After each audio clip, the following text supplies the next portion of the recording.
This is the business of Africa. If it's about Africa, then it's our business, bringing big and small business issues right to your doorstep. So it's the third and last quarter of 2025 already. Can you believe it? And what a year it has been. For the African continent in particular, it can be very well argued that it has felt the birth pains of a multipolar world. In the face of aid cuts, the reconfiguration of global trade and growing anti-immigrant sentiment, the African Continental Free Trade Area, which is the largest in the world, is being touted as a game changer that can ensure the continent holds its own as power shifts. 7 years in, we review the business of the African Continental Free Trade Area as we look at how it has helped to bring about the Africa we want that can withstand external shocks. To help us do this, we are joined by Dr. Marvelous Ngundu, research consultant at African Futures and Innovation, who has done extensive work on the subject, and that's with the Institute for Security Studies. Thank you so much, Doc, for your time on the Business of Africa podcast. Maybe let's start with this concept of trade. What are we talking about and why is it important? Good morning, Dudu, and thank you for having me. Before I answer your question, I would like to commend you for organizing a very crucial moment for Africa. The world is changing fast with global trade shifting, aid flows declining, new geopolitical tensions shaping investments.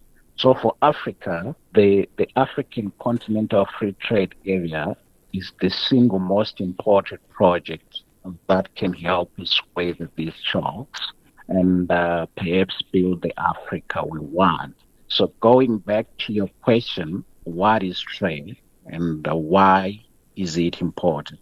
So at its simplest, trade is about exchanging what you have for what you don't have, whether that's goods, services, technology, knowledge, or capital. In reality, no country produces everything it needs, and trade allows us to specialize, it allows us to grow, it allows us to connect markets. For Africa in particular, it's especially important because our economies are individually small.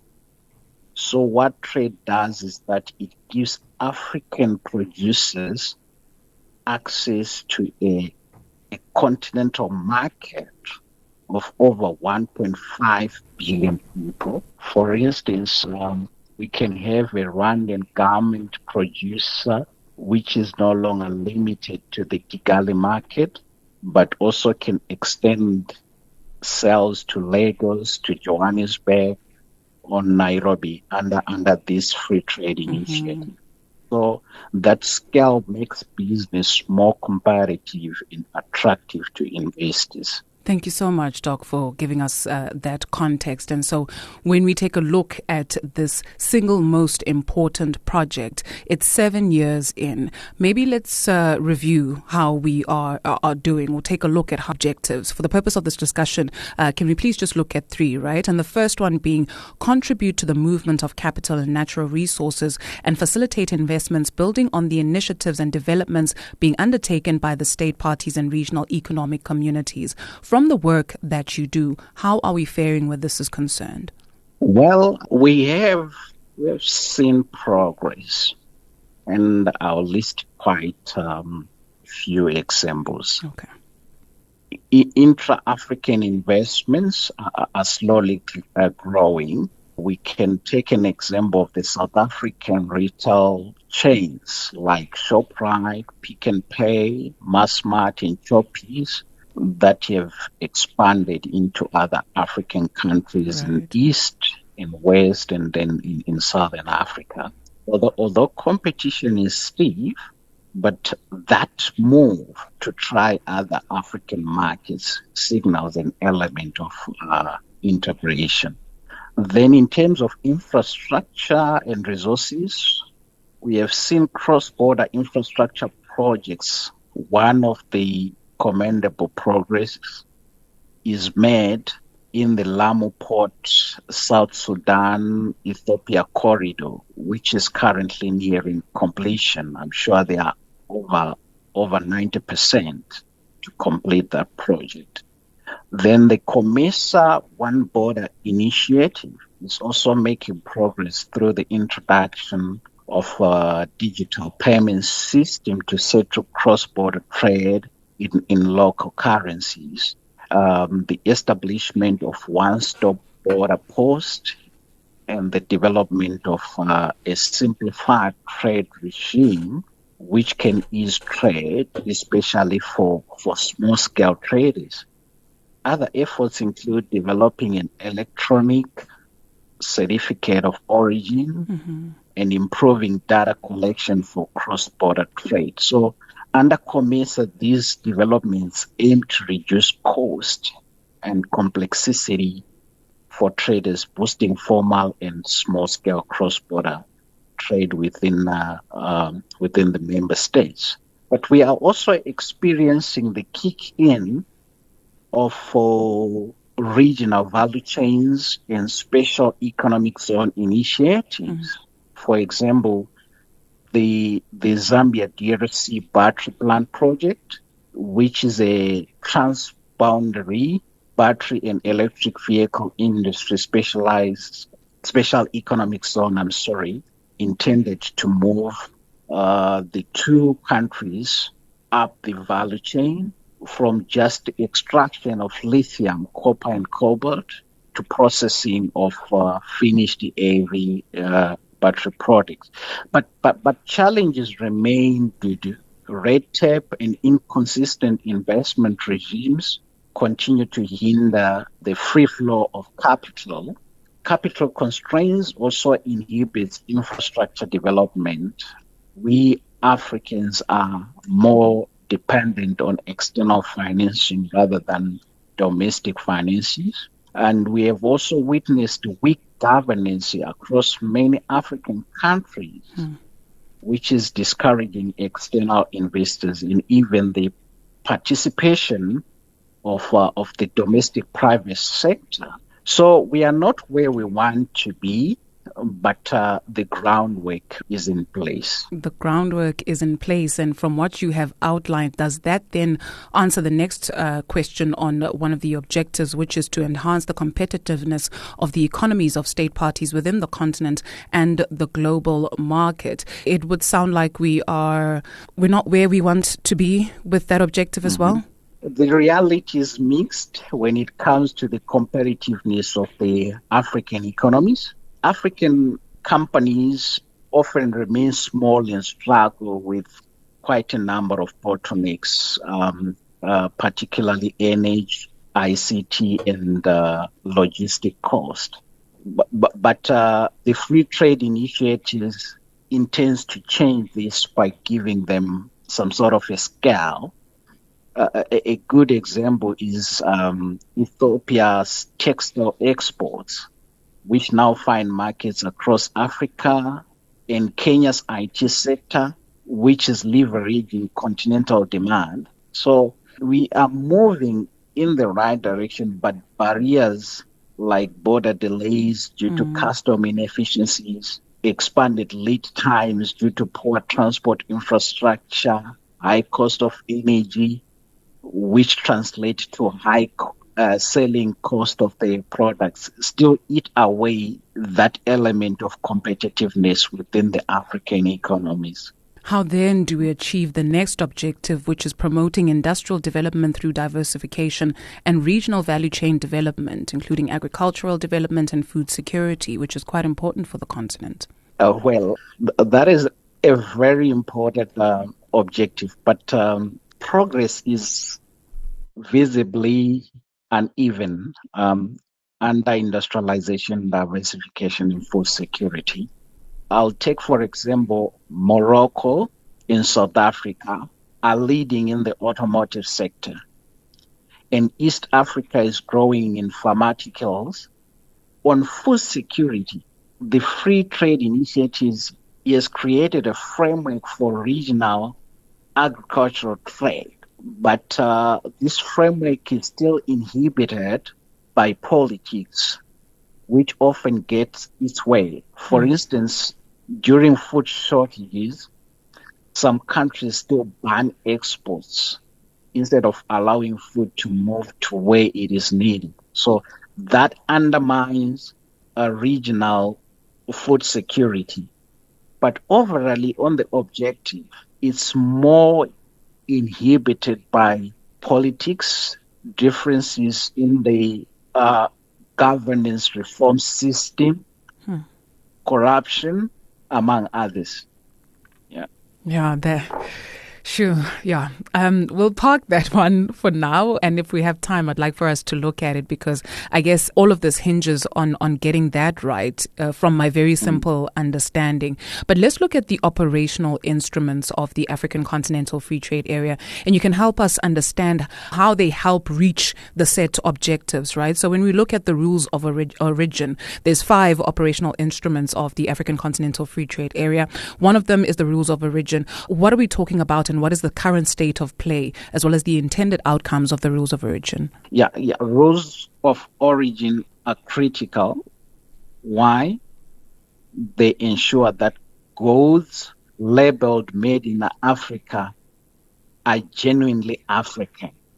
So some sectors are sorted in this, but others like textiles and automotive, which are complex due to extensive value chains across the continent, they remain sensitive and are under negotiation. So until rules are fully agreed, the Free Trade Initiative won't unlock its full potential. Tariff concessions is another one. What is the current state of play? Because this is quite important for many countries. Again, on paper, 80 to 90% of the tariff lines have been liberalized, but the actual implementation remains slow. Many countries are cautious, worried about losing custom revenue. I can give you an example of Nigeria, which has moved cautiously because tariffs make up a bigger part of its budget. So we go back again to the issue of coherency in terms of the political will and the governance reforms. Are we on the same table, or we are just planning individually and pushing this free trade initiative only on paper?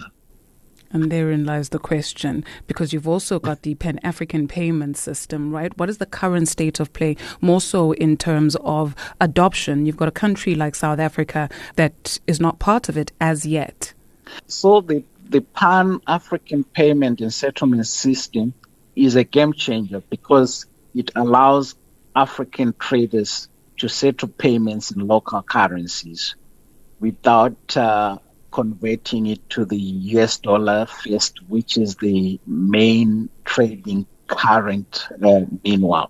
This system is partly operational in the West Africa and recently in parts of the East Africa. But adoption is still patchy. Why? Banks and traders need more confidence to use it.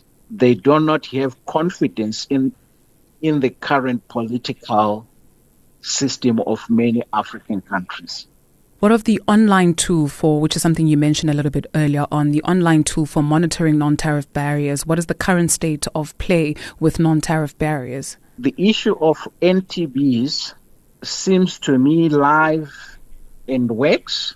Kenya and Rwanda has already flagged and resolved NTBs on it, but many traders don't even know it exists. So it's a matter of awareness to the traders when enforcing some of these tools.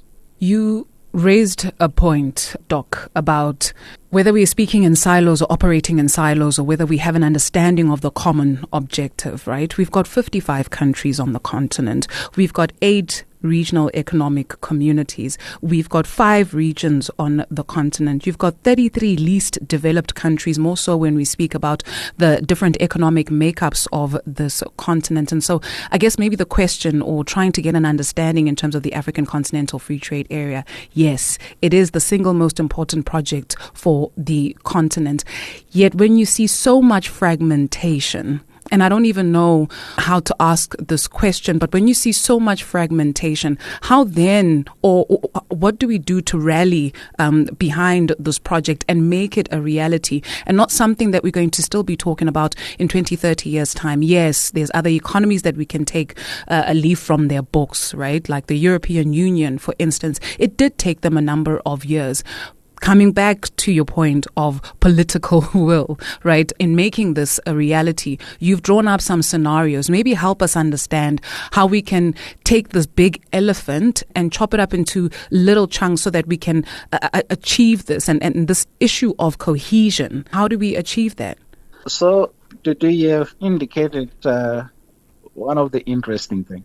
Those 33 least developed African countries, in reality, they are rich in mineral resources. But what is lacking is an action for real transformation.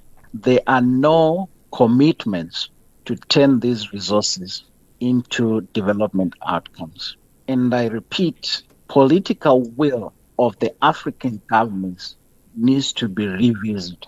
Africa should speak with one voice, but at the moment, Africa is fragmented. Most of the negotiations done with the external partners are done at a bilateral level rather than at an African level. That won't get us anywhere. Number 2, the issue of infrastructure is a game changer to make sure that the free trade initiative succeed. Without reliable energy systems, better roads, ports, and digital networks, trade will remain expensive. So that will keep inter-Africa trade at below 15%, and 85% of the trade will be done extra-African, with the resources going out to be processed in the global north and other emerging economies like China, while Africa is just a consumer of the manufactured goods. So the north-south corridor, the Abidjan-Lagos highway, and Zimbabwe-Zambia Kariba hydropower are good starts that we need to see progressing. Then the other thing to do is the issue of the private sector drive. Ultimately, governments sign treaties. That's all they do. But businesses, which is the private sector, do the trading.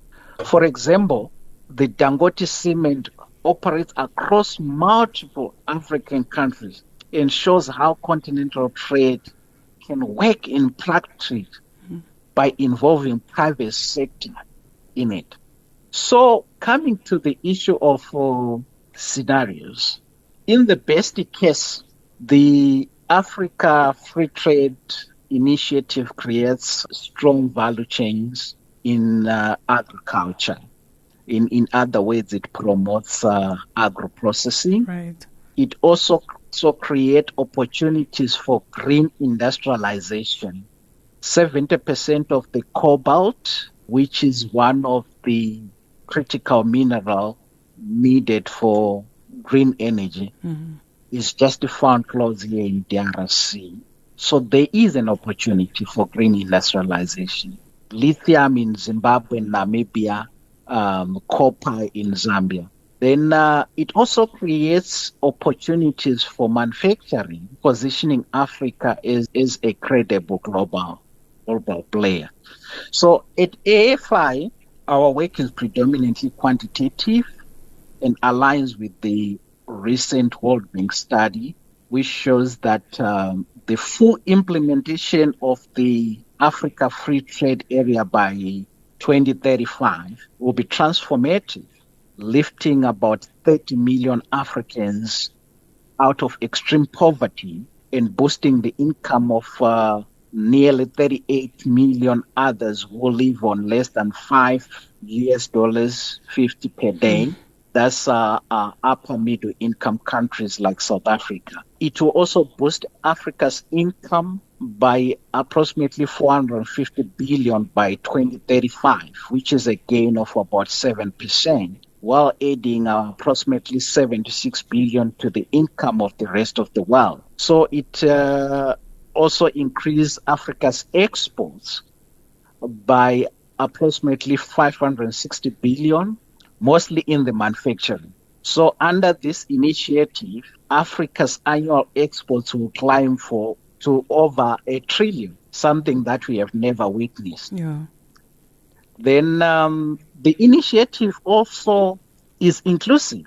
It spurs wage gains for women by almost 11% compared to almost 10% for men. Why? Because most of the small-scale traders are women. So if borders are opened across Africa, they allow these women to trade even more, increasing their wages. It will also boost wages for both skilled and unskilled workers, with about 10.3% for unskilled workers and 9.8% for skilled workers. So this is a transformative initiative which the African governments should actually hold on to, not only as a blueprint, but take action to make sure that it succeeds. Then in the worst case, this initiative remains mostly a paper agreement with the countries dragging their feet. So this is the position to do. Yeah.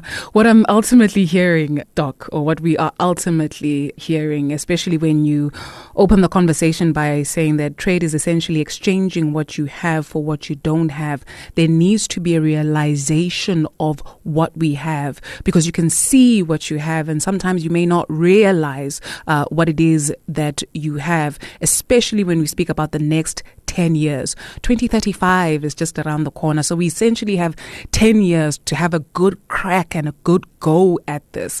And so, for all the reasons that you have outlined and for all the reasons that are contained within the document of the African Continental Free Trade Area on the African Union's website, it is important for each and every single one of us. And I think it'll definitely not just change the lives of Africans, because we always hear about this youth dividend, but what does it take to realize that dividend and to cash out that dividend? And so thank you very much for helping us make sense of this very big conversation that we are hoping to have a follow-up conversation on, or a follow-up on, because there is still much more to explore where the African Continental Free Trade Area is concerned. But for now, we say a very big thank you to you, Doc, for helping us make sense of all of this.